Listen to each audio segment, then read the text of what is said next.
안녕하세요 여러분, 반갑습니다. 김재영 전문가입니다. 자, 오늘 주린아 밥 먹자 세 번째 시간인데요. 오늘도 힘들어하고 있는 주린이 좀 이제 꿀팁 드리려고 오늘 모셨는데, 오늘 세 번째 주린이 한번 모시겠습니다. 자, 나오시죠. 네. 안녕하세요. 안녕하세요. 네. 좀 따뜻하게 입고 오셨는데 밖에 날씨 춥나요? 좀 요새 많이 추워졌습니다. 이제 날씨가 이것저것 좀 심한 것 같아요. 일단은 오늘 세 번째 주린이 모였으니까 먼저 자기소개 한번 부탁드릴게요. 안녕하세요. 서울에 살고 있는 안희찬이라고 합니다. 현재 하는 일은 뭐라고 하나요? 지금은 이제 좀 쉬고 있고요. 쉬고, 네. 완전 전업 투자는 아니죠? 전업 투자는 아닙니다. 일반 분들이 카메라 앞에 쓰면 좀 약간 굳을 수 있어요. 근데 지금 아까랑 좀 다른 모습이 너무 재밌긴 한데 네, 괜찮으신 거죠? 네. 조금 주식 근황은 좀 어떤지 한번 들어볼까요? 네. 날씨가 추운 만큼 파랗게 지금. 이 카메라 때문에 본인도 파랗게 질려 있는. 저도 이제 뭐 코로나 때문이기도 하고 이제 일을 쉬고 있는 입장이다 보니까 네. 계좌가 자꾸 파랗게 물드니까 음. 다시 빨개질 수 있을까 하는 생각에 좀 많이 걱정이 되고 있습니다. 그러니까 궁금도 하고. 네. 그래도 그렇게 매매하면서 사실 그런 대응 전략이나 뭐 이런 거 생각하신 건 또 있나요? 대응 전략이라고 그것은 뭐 흔히 말하는 버티기. 존버 전문가 모셨네요. 사실 개인들이 가장 힘들어하는 것 중에 하나가 이제 물렸을 때 대응 전략이 없는 건데, 그 대응 전략이라고 할 수 있는 게 존버밖에 없거든요. 그러다 보니까 같은 패턴으로 계속해서 이제 계좌가 더 파래지고 망해지는 과정들이 사실 이런 건데, 오늘 어떻게 보면 너무 잘 오신 것 같아요. 제가 굉장히 이런 거에 대한 꿀팁을 너무나 잘 드리고 있는 전문가이기 때문에 너무 잘 오신 것 같습니다. 자, 그러면은 일단 현재 상황은 좀 푸르딩딩 하고요. 가장 좀 좋았던 수익 냈던 것들, 이런 것만 할 때 좀 듣겠습니다. 예. 아까 이제 일은 쉬고 있다고 말씀을 드렸는데요. 과거에 이제 물류 쪽으로 일을 하다 보니까 주식을 한 지는 좀 오래됐습니다. 상장된 기업들 직접적으로 돌아다니면서 이런 기업은 이런 기업이구나 이제 직접 이제 눈으로 보면서 확인을 할 수 있었던 점이, 일단은 내가 이제 이 기업에 투자를 해서 나도 앞으로 재테크를 할 수 있다라는 생각에 이제 미래에 대한 생각을 많이 했었고요. 이제 말씀 주신 것 중에 이제 종목은 말씀을 못 드리겠습니다만 이제 과거에 힘들었던 기업이 다시 되살아나가지고 이제 재반등해서 상승을 했었을 때 이제 수익률은 이제 한 80% 정도 됐던 종목이 하나 있습니다. 네. 그때 수익금은 얼마죠? 수익금은 수익금이 좀 작구나. 그쵸? 수익금은 그럼 수익률만 공개하겠습니다. 80%라고 했습니다. 80%. 자, 여러분 좀 이제 안 좋았던 그런 손실 이런 것 좀 기억나는 거 있으신가요? 안 좋은 손실 같은 경우는 여러 가지 이제 기업을 분석을 많이 이제 집중적으로 하다 보니까 일상적으로 우리가 알고 있는 저밸류 상태에 있다고 생각하는 기업들이 오히려 더 기업적으로 재무 상태가 안 좋아져가지고 힘들어졌던 기업들이 상장 폐지되거나 이런 종목들을 좀 갖고 상패된 게 있어요? 예, 있었어요. 진짜요? 네네. 이게 개인들이 보면은 존버를 좀 많이 하잖아요. 하다 보면 사실 기업이 재무적으로 안 좋은 것들도 있는데도 불구하고 존버를 하다 보면 어떻게 갑자기 정지가 되는 경우가 많단 말이에요. 그러다 보니까 이렇게 좀 상패되는 종목들도 걸리긴 하는데, 참 이게 존버라는 그 방법이 맞는지 참 좀 생각이 많이 드는 대목입니다. 본인의 이제 매매 스타일은 좀 어떤 스타일로 좀 매매하고 있죠? 현재는 이제 테마성 있는 급등주 좋아하시는구나. 급등주라고 표현하기는 좀 급등주는 아니고 테마가 이제 시작이 되었을 때 올해 이 테마가 형성이 되었을 때 이 테마가 이제 유지가 되는가 하면 앞으로 이런 테마들이 이제 성장성이 있어 보이는 이런 기업들을 좀 눈여겨보고 그런 기업들은 이제 단기적인 매매라고 해서 비중을 한 20% 정도로 이제 단기적인 매매하고 있고요. 단기적인 섹터, 중기적인 섹터, 조금 물렸지만은 장기적인 섹터 이렇게 해가지고 투자를 좀 해보려고 하는 이제 매매 스타일을 갖고 있습니다. 근데 지금 사실 그런 매매 스타일 갖고 있지만 수익이 그렇게 좀 잘 나지 않고 있는 것 같아요 지금. 네, 그렇죠?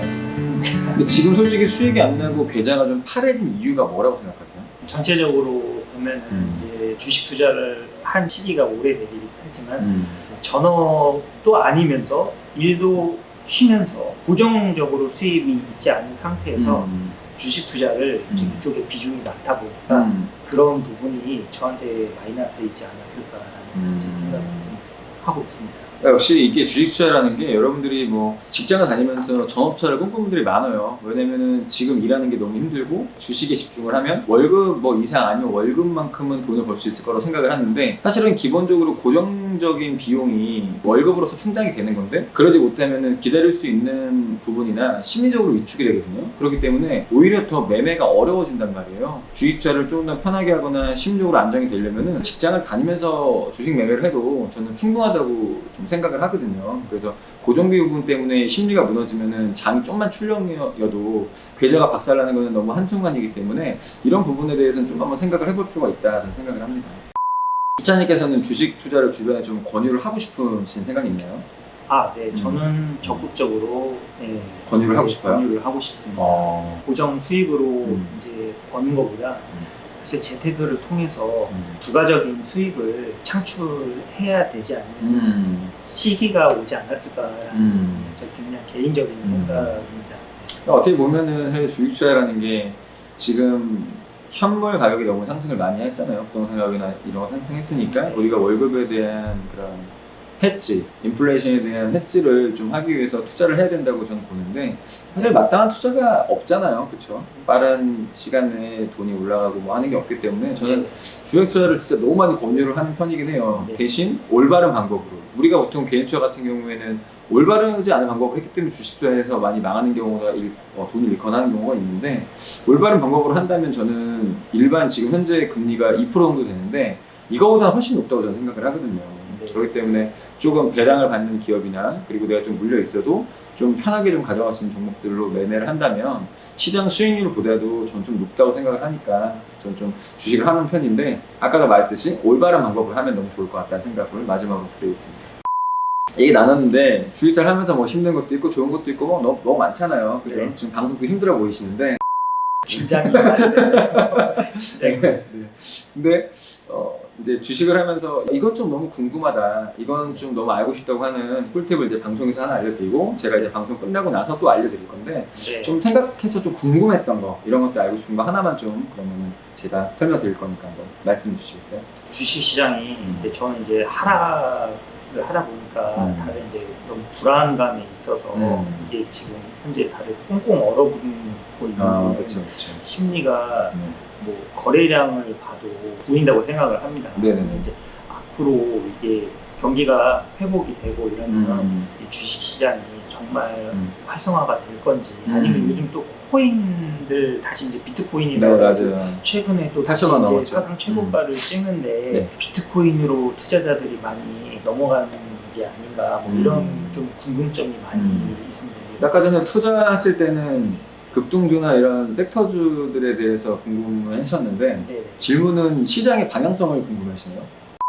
방향성을 잡고 섹터를 잡고 이제 그 섹터의 흐름을 좀 이제 예측을 먼저 한 뒤에 이제 이런 투자가 좋겠다라는 식으로 이제 저는 이제 종목을 선별을 하는데, 요즘 장이 너무 안 좋고 이제 위축되다 보니까 어떻게 시장이 흘러갈지 그런 점이 좀 매우 궁금하다. 자, 일단 너무 좋은 질문인데, 시장성이라고 하는 걸 먼저 우리가 생각을 한다면 사실 시장에서 이제 같이 방향성을 갈 수 있는 종목들, 시장에서의 그런 뭐 제재라든지 아니면은 앞으로의 그 일어날 수 있는 상황들에 맞는 종목을 사면 되는데, 아까 전에 말했던 대로 뭐 섹터나 이런 좀 급등하는 테마주 이런 것들을 좀 좋아하신다고 하면 사실 시장 방향성하고는 좀 상관없어요. 그거는 좀 트렌드, 갑자기 나오는 트렌드들에서 수급이 발생하는 것들에 대한 매매를 하면 되거든요. 근데 제가 볼 때는 지금 현재 구간이 어떻게 보면은 좋게 말하면 박스권으로 가고, 만약에 좀 안 좋다고 하면은 지금 현재 3,000포인트 지금 부분이기 때문에 이걸 또 깨게 되면은 지수 차트를 보시면 여러분들 코스피 지수 기준으로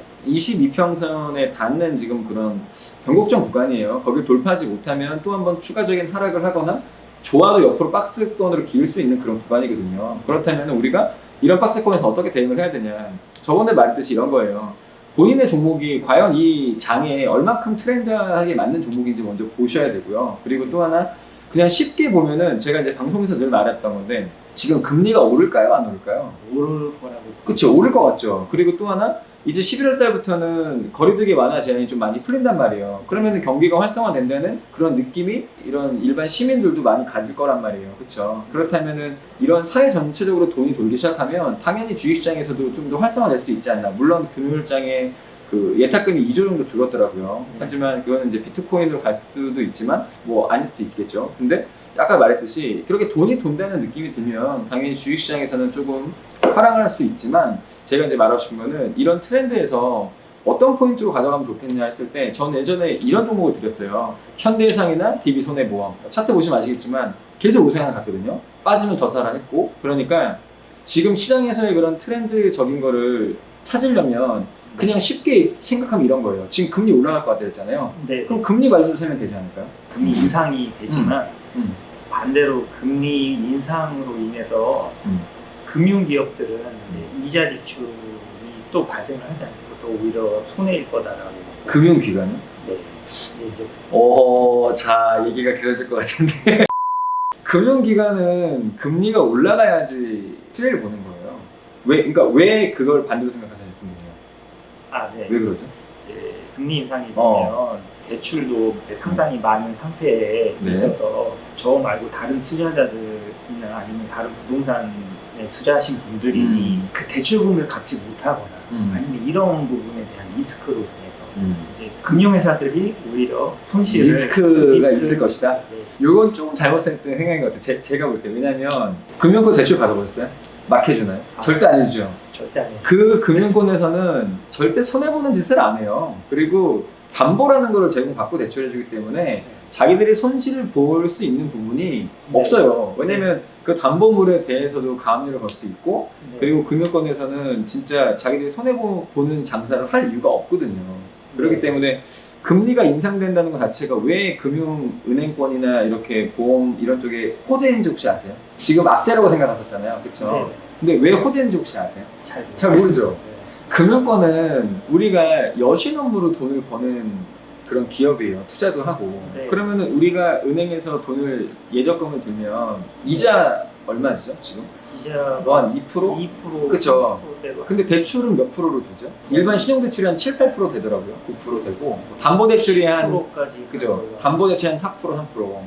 그럼 은행은 이런 여신 업무로 싸게 돈을 받아서 이자 조금 주고 이 돈을 비싸게 빌려주고 이자를 받는 이 차액으로 돈을 버는 구조란 말이에요. 네. 그렇다면 당연히 금리가 올라가게 되면 더 많이 받을 수 있잖아요.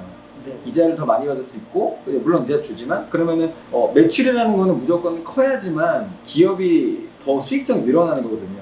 우리가 보통 어떤 제품이 나왔을 때 이 제품의 원가나 이런 게 올라갈 때 내가 판매되는 금액이 같이 올라가지 않으면 손해를 볼 수 있잖아요. 근데 대부분 다 우리가 뭐 라면이라든지 이런 뭐 물품들이 가격을 인상한다고 하면은 그 회사의 주가가 어떻게 되죠? 같이 올라가죠. 네. 그 같이 올라가는 그 맥락인 거예요.